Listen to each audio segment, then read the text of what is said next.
누구? 하세요, 의사님. 저한테 주신 거. 네네네.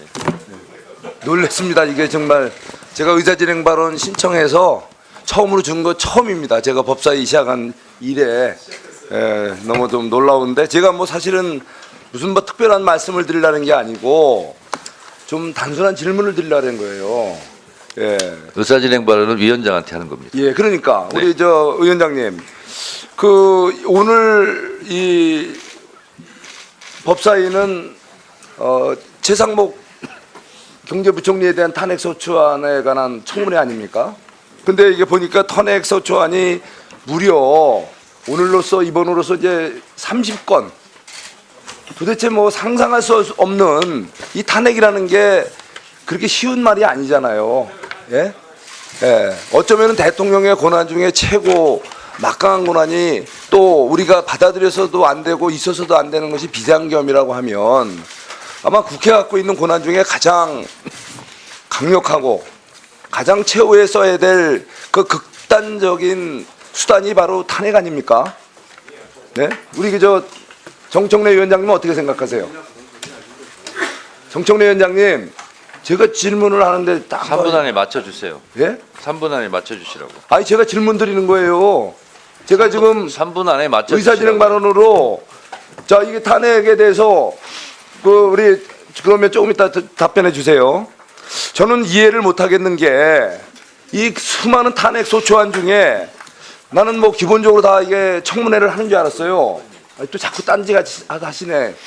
위원장님, 탄핵 소추안 중에 어떤 건 청문회를 하고 어떤 건 청문회를 안 해요. 그 대체 기준이 뭔지 그거에 대해서 좀 납득이 가게끔 말씀 좀 해줘 보세요. 다 했습니까? 의사진행 아니, 발언 나는 내 3분은 제 시간이니까 다 마치고 제가 일괄적으로 답변 드릴게요. 일괄 답변하시려고. 네. 그 제가 지금 일문일답을 좀 원하는데 그렇게 할 수 없습니까? 네, 없습니다. 왜 그런 거죠? 국회법상 그렇게 돼 있습니다. 아니 제가 궁금한 게 있고 또 위원장님께 제 방식은 제가 요청할 수 있고 선택할 수 있는 건데 그 국회법에 그게 나와 있어요? 몇 네, 점이 네. 당연히 나와 있는지 한번 얘기해 보세요. 그 일문일답을 위원장님은 하신다는 것을 해서는 안 된다라고 국회법에 나와 있어요? 없으니까 위원장이 하는 거예요. 아니 그 되게 맞춰주세요. 조문을 해박하게 알고 계시는 걸로 알고 있는데 국회법 몇 조 몇 항에 나와 있는지 위원장님한테는 일문일답을 요구할 수 없다라고 저는 처음 들어봐요. 맞춰주세요. 위원장님 그거 좀 정확히 그 몇 조문 좀 알려주시고요. 제가 말씀드린 두 가지 질문 기억나시죠? 네. 예. 아주 성실하고 아주 납득이 갈 만한 답변 부탁. 자, 하셨습니까? 의사진행 발언에 대해서 답변 드리도록 하겠습니다. 국회법에 대해서 모르는 것이 자랑이 아닙니다. 최상목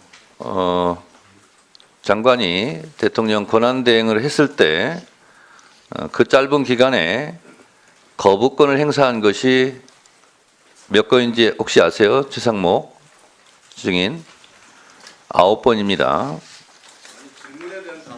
답변합니다. 내란특검법, 김건희특검법, 지방교육재정교부금법, 방송법, 초중등교육법, 반인권 국가범죄 시효 등에 관한 특례법, 2차 내란특검법, 명태균특검법, 3인 방송법 개정안 이 9건에 대해서 거부권을 행사했습니다. 그리고 내란 수괴 우두머리로 곧 감옥에 갈지도 모르는 윤석열 전 대통령도 수십 건의 거부권을 행사했습니다. 헌법재판소는 정치적으로 법적으로 해결할 일을 가지고 국회에서 권한을 행사한 걸 가지고 군대를 동원해서 국회를 보낸 것은 명확하게 위헌이다 하고 파면 사유 중에 하나로 그것을 얘기했습니다. 따라서 국회는 국회의 권한대로 탄핵을 하는 것이고 대통령은 대통령의 권한으로 거부권을 행사합니다. 이것은 법적인 테두리 안에서의 행정부와 국회에서의 권한 행사를 한 것입니다. 이것이 불법도 아니고 위헌도 아닙니다. 그럼 거기에 맞대응을 하고 또 정치적인 대화나 타협을 시도했어야지. 그렇다고 해서 군대를 동원해서 국회를 침탈한 것은 위헌이다라고 답변을 했고요.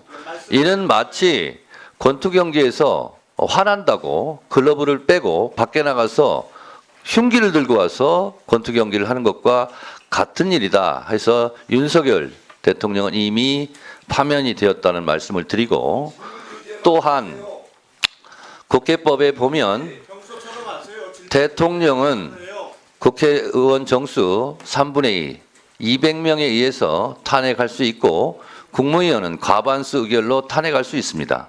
그러면 본회의에서 탄핵을 곧장 의결할 수 있고, 그리고 국회에서 의결로 탄핵 조사를 법사위에 회부하여 탄핵 조사를 하게 할 수 있습니다.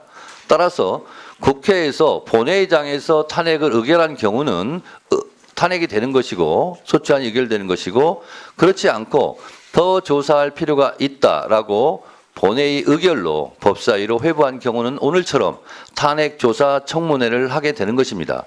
법사위원장이 임의로 탄핵 조사 청문회를 하는 것이 아니고 본회의의 의결로 회부되었기 때문에 방금 제가 국회법 130조를 읽어드린 것처럼 지체 없이 조사 보고해야 된다. 이 조항에 따라서 한다고 제가 읽어드렸음에도 불구하고 국회법을 모르면 위원장이 그 법을 안내할 때 제대로 들어야지 그걸 가지고 질문하는 의원님에 대해서 유감을 표명을 합니다. 박범계 간사님, 네, 의사진행 발언하시죠.